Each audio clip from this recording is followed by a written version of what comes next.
അപ്പോൾ നാളെ ദിവസം മാർച്ച് 27 നമ്മളെല്ലാവരും കാത്തിരുന്ന ദിവസം നമ്മുടെ എമ്പുരാൻ്റെ റിലീസ് ഡേറ്റ്.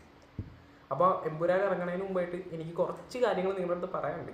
അതായത് കുറച്ച് പ്രഡിക്ഷൻ, പിന്നെ എക്സ്പെക്ടേഷൻ, ഞാൻ എന്താണ് എമ്പുരാനിൽ നിന്ന് എക്സ്പെക്ട് ചെയ്യുന്നത്, പിന്നെ കുറച്ച് കാര്യങ്ങൾ. അപ്പോൾ അത് ഞാനൊരു കഥ പറയാം. 2018 ഒടിയൻ എന്ന് പറഞ്ഞ ഒരു സിനിമ റിലീസ് ചെയ്തു. നമുക്ക് എല്ലാവർക്കും ഓർമ്മ ഉണ്ടാവും. ആ സിനിമ ഇറങ്ങുന്നതിന് മുമ്പുണ്ടായ ഹൈപ്പ്, എൻ്റെ പൊന്നോ, അതെനിക്ക് ഇപ്പോഴും ഏറ്റവും കൂടുതൽ കാത്തിരുന്ന സിനിമ ഏതാണെന്ന് വെച്ചാൽ ഞാൻ ആ ഒടിയൻ്റെ പേര് പറയും. ഇത് അത്രയ്ക്ക് കാത്തിരിപ്പായിരുന്നു ആ സിനിമയ്ക്ക് വേണ്ടി. സിനിമ ഇറങ്ങി അന്നൊരു ഹർത്താൽ ദിവസമായിരുന്നു. പക്ഷെ എന്നിട്ടും ഞാൻ ആ സിനിമ പോയി കണ്ടു. എനിക്ക് അന്ന് ഭയങ്കര സിനിമ നോളജോ കാര്യങ്ങളോ ഒന്നും ഉണ്ടായില്ലാത്ത പ്രായമായിരുന്നു. സോ അതുകൊണ്ടൊക്കെ തന്നെ എനിക്ക് ആ സിനിമ അന്ന് ഇഷ്ടപ്പെട്ടു. പക്ഷേ മിക്ക ആൾക്കാർക്കും അതൊട്ടും കണക്ട് ആവാതെ പോയൊരു സിനിമയായിരുന്നു. പിന്നെ അത് വളരെ മോശം എന്ന് പറയുമെങ്കിലും കുറച്ചാലും കഴിഞ്ഞ ആൾക്കാർ നല്ലതാന്ന് പറഞ്ഞു. പക്ഷെ ആ സിനിമ നശിപ്പിക്കപ്പെട്ടതും അതൊരു ഡിസാസ്റ്റർ ആവാനുള്ള മെയിൻ കാരണം അത് ഹൈപ്പാണ്. എന്ത് ഹൈപ്പായിരുന്നു അറിയോ പടത്തിന്. പക്ഷെ അത് അപ് ടു മാർക്ക് എത്തിയില്ല. നമ്മൾ ഓഡിയൻസ് എന്താണ് എക്സ്പെക്ട് ചെയ്ത ആ ഒരു ലെവൽ ആ ഒടിയൻ എന്ന് പറഞ്ഞ സിനിമ എത്തിയില്ല. അതായിരുന്നു ആ സിനിമ ഫ്ലോപ്പ് ആവാനുള്ള ഒരു മെയിൻ കാരണം. സോ ഞാൻ നിങ്ങളുടെ അടുത്തൊക്കെ റിക്വസ്റ്റ് ചെയ്യാണ്, ഇപ്പം തന്നെ ഹൈപ്പ് ഇത്രയായിട്ടാണ് നിൽക്കുന്നത്. തിയേറ്ററിൽ കയറുന്നതിന് മുമ്പ് ഒടിയനെ മരക്കാരനെയൊക്കെ ഒന്ന് ഓർത്തിട്ട് കയറി. എൻ്റെ ഹൈപ്പ് ഇത്ര ആക്കി വെച്ചിട്ട് കയറി. എനിക്കറിയാം എമ്പുരാൻ്റെ ലൂസിഫർ L2 എമ്പുരാൻ്റെ ഡയറക്ടർ പൃഥ്വിരാജ് കുമാറിനാണ്, റൈറ്റർ മുരളി ഗോപിയാണ്, എല്ലാം എനിക്കറിയാം. പക്ഷെ എന്നാൽ പോലും നമ്മുടെ എക്സ്പെക്ടേഷൻ മാക്സിമം കുറച്ച് വെച്ചിട്ട് കയറും.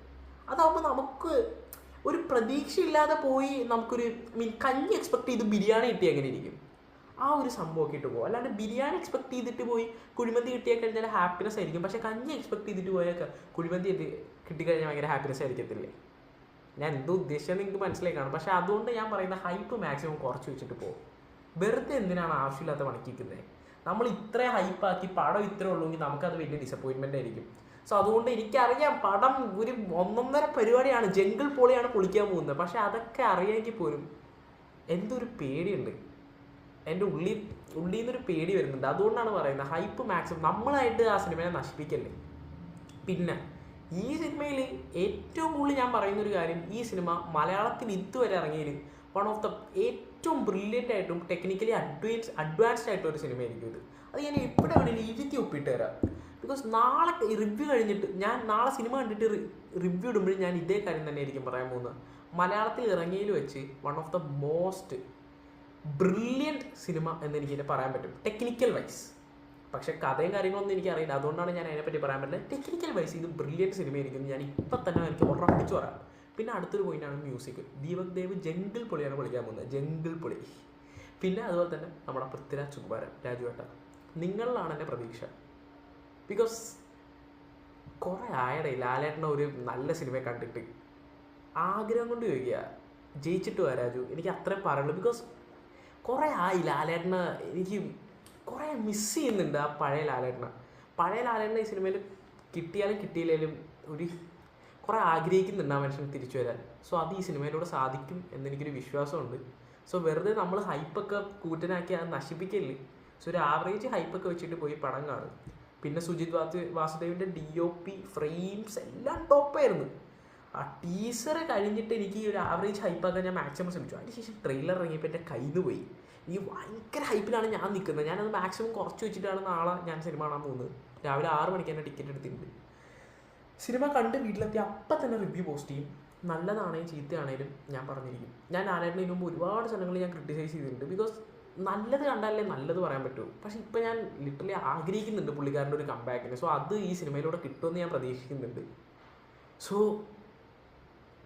പിന്നെ എന്ത് പറയാനാണ്, പിന്നെ മെയിൻ കാരണം പറഞ്ഞ് നമ്മുടെ ക്യാരക്ടർ, നമ്മുടെ വില്ലൻ. സോ അതിൻ്റെ വില്ലൻ്റെ കാര്യത്തിൽ കൂടി ഞാനൊരു കാര്യം പറയാം. ചിലപ്പോൾ വില്ലൻ സെക്കൻഡ് പാർട്ടിൽ, അതായത് ഈ സിനിമയിൽ വില്ലൻ്റെ മുഖമേ കാണിക്കത്തില്ല. നമ്മളപ്പോഴും നമുക്ക് നല്ല ഡിസപ്പോയിൻമെൻ്റ് ആവാം. ചിലപ്പോൾ അത് തേർഡ് പാർട്ടിലായിരിക്കും കാണിക്കാൻ പോകുന്ന ഒരു ഹൈപ്പ് ഇതാക്കാൻ വേണ്ടി. പക്ഷേ ചിലപ്പോൾ കാണിക്കും. വില്ലൻ്റെ എൻ്റെ പ്രഡിക്ഷൻ പറയുകയാണെങ്കിൽ അത് റിക്വീൻ അല്ലെങ്കിൽ ആമിർ ഖാൻ ആയിരിക്കും. ആമിർ ഖാൻ്റെ പേര് ഞാനിവിടെ പറയാനുള്ള മെയിൻ റീസൺ എന്താണെന്ന് വെച്ചാൽ, പൃഥ്വിരാജ് ഈ ബോളിവുഡിലൊക്കെ ഇത്രയും പ്രീസെയിൽ നടക്കുന്നുണ്ടെങ്കിൽ അത് പൃഥ്വിരാജ് പ്രൊഡക്ഷൻ അല്ലെങ്കിൽ പൃഥ്വിരാജിൻ്റെ മെയിൻ റീസൺ കൊണ്ടായിരിക്കാം ബോളിവുഡ് ആ സ്ഥലത്തൊക്കെ, നോർത്ത് ഇന്ത്യ ആ സൈഡിലൊക്കെ ഇത്രയും ഒരു പ്രീസെയിലൊക്കെ നടക്കുന്നത്. ഇത്ര ഹ്യൂജ് എന്നൊന്നും പറയാൻ പറ്റില്ലെങ്കിലും ആവറേജ് ഒരു മലയാള സിനിമയിൽ നിന്ന് എക്സ്പെക്ട് ചെയ്യുന്നതിൽ കൂടുതൽ അവിടെ ഒരു പ്രീസിയൽ കാര്യങ്ങളൊക്കെ നടക്കുന്നുണ്ട്. പക്ഷെ അത് നിലനിന്ന് പോകുന്നെങ്കിൽ അവിടെ നിന്നൊക്കെ ഒരു ആക്ടറിനെ വേണം. അതുകൊണ്ടായിരിക്കാം ബോളിവുഡ് ആ ഒരു റീജിയനിലേക്ക് കണക്ട് ആവാൻ വേണ്ടി ഒരു പക്ഷേ പൃഥ്വിരാജ് ആമിർ ഖാനെ കൊണ്ടുവന്നിട്ടുണ്ടാവാം. മേ ബി എൻ്റെ ഒരു ഗസ്സാണ്, ഞാൻ ഒരിക്കലും ഉറപ്പിച്ചൊന്നും പറയുന്നില്ല. പിന്നെ രാജോട്ടൻ പറയുന്നുണ്ടായി ഒരു 30% ഈ ഫിലിമിൻ്റെ ഹിന്ദിയാണ്. സോ അതൊക്കെ കൊണ്ട് അവർക്കും കൂടി കണക്ട് ആവാൻ വേണ്ടി അവർക്കും കൂടിയുള്ളൊരു ഇഷ്ട നടൻ, അവരുടെയും കൂടിയുള്ള ഇഷ്ട നടനായിട്ട് ചിലപ്പോൾ ആമിർ ഖാനോ അല്ലെങ്കിൽ ബോളിവുഡിൽ നിന്നുള്ള ഏതെങ്കിലും സ്റ്റാറൊക്കെ ഒരു ക്യാമിയോ അപ്പിയറൻസ് ഒക്കെ ആയിട്ട് ഉണ്ടാവാം. അത് ഞാൻ എക്സ്പെക്ട് ചെയ്യുന്നുണ്ട്. ആമിർ ഖാൻ ആ റോളിൽ നിന്ന് ഉറപ്പിച്ചു പറയാൻ പറ്റത്തില്ല, ബിക്കോസ് അത് ചിലപ്പോൾ ഒരു യാക്കുസ ഗ്യാങ്ങൊക്കെ കാണിക്കുന്നതുകൊണ്ട് ഒരു കൊറിയൻ ആരെങ്കിലും ആവാം. പക്ഷേ എൻ്റെ ഒരു അഭിപ്രായത്തിൽ, എൻ്റെ ഒരു ഒപ്പീനിയൻ, അഭിപ്രായം തെറ്റിപ്പോയടെ, അഭിപ്രായത്തിൽ ഞാൻ പറയുന്ന ഒരു മലയാളികളെ കൊണ്ടുവന്നേക്കാൾ നമുക്ക് പരിചിതമായ മുഖം, അതായത് നമുക്കൊരു ഫെമിലിയർ ആയിട്ടുള്ളൊരു ഫേസിനെ കൊണ്ടുവന്നതായിരിക്കും നല്ലത്. എന്നാലാണ് അവിടെ ഒരു വാവ് ഫാക്ടർ കിട്ടത്തുള്ളൂ. അല്ലാണ്ട് ഇപ്പോൾ കൊറിയക്കാരെ കൊണ്ടുവന്ന് നമ്മൾ ഈ സീരീസും ഇവരുടെ ഇതിനു മുമ്പുള്ള സിനിമ കണ്ടിട്ടുള്ള ആൾക്കാർ കണക്ട് ആവും. പക്ഷേ ഈ നോർമൽ മലയാളി ഓഡിയൻസിനൊന്നും കണക്ട് ആകത്തില്ല. സോ നമുക്ക് ഫെമിലിയർ ആയിട്ടുള്ളൊരു ഫേസിനെ കൊണ്ടുവന്നാലാണ് ഒരു വാവ് ഫാക്ടർ കിട്ടത്തുള്ളൂ. സോ അങ്ങനെ തന്നെ നമുക്ക് അറിയാവുന്ന ഒരു മാസ് വില്ലൻ തന്നെ ആവട്ടെ എന്ന് പ്രാർത്ഥിക്കുന്നു. സോ ജയിച്ചിട്ട് വാ രാജു. അപ്പോൾ ശരി എന്നാൽ നാളെ ബ്ലാക്കൊക്കെ ഇട്ട് പടം കണ്ടിട്ട് നാളെ പടം കണ്ട് അപ്പം വീട്ടിൽ എത്തുമ്പോൾ തന്നെ റിവ്യൂ ഇടും. 6 മണി ഷോ ലോക്ക്ഡൗൺ. അപ്പോൾ ശരി എന്നാൽ ബൈ.